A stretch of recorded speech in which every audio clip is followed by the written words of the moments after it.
সেদিন মা বলে ডাকিস, হোসেন রে আয় আমার বুকের মধ্যে আয়, তোমার জামাটাও খুব সুন্দর।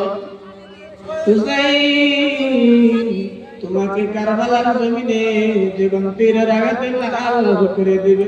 ওই সময় কোন মানুষকে দেখো না, ওই সময় আমাকে তুমি নানা নানা বলে দেখো, আমার আত্মায় শান্তি পাবে। ওইদিকে জিবরাইল আলাইহিস সালাম কারবালার জমিন থেকে এক মুষ্টি মাটি লইয়া আবার আল্লাহ রাসূলের সামনে হাজির।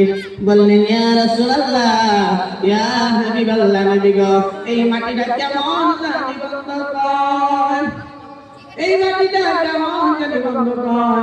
জিবরাইল বললেন, আল্লাহ নবী বললেন, জিবরাইল এই মাটিটা আমার হাতের মধ্যে দাও, কেমন গন্ধ কয় আমি দেখি।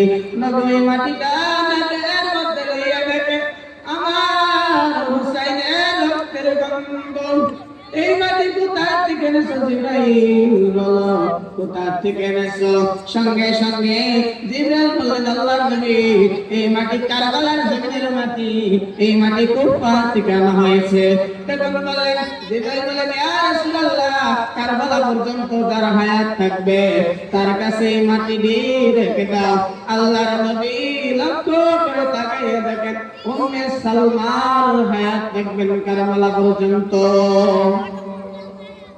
উম্মে সালমা, আল্লাহর নবী উম্মে সালমার ডাক দেখলেন, সালমা রে, এ উম্মে সালমা, তোমার কাছে আমি এক মুষ্টি মাটি দিতে যাই।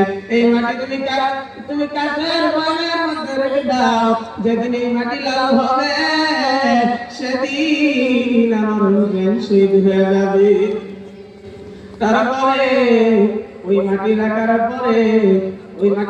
পরে আল্লাহ নবী আমার একদিন আল্লাহ নবী উহুদের ময়দানে যায়।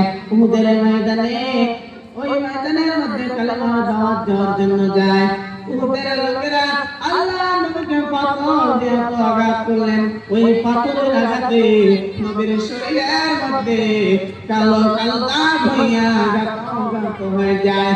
একদিন আল্লাহ নবী ওই মাঠে গাছের নিচে বসেছে।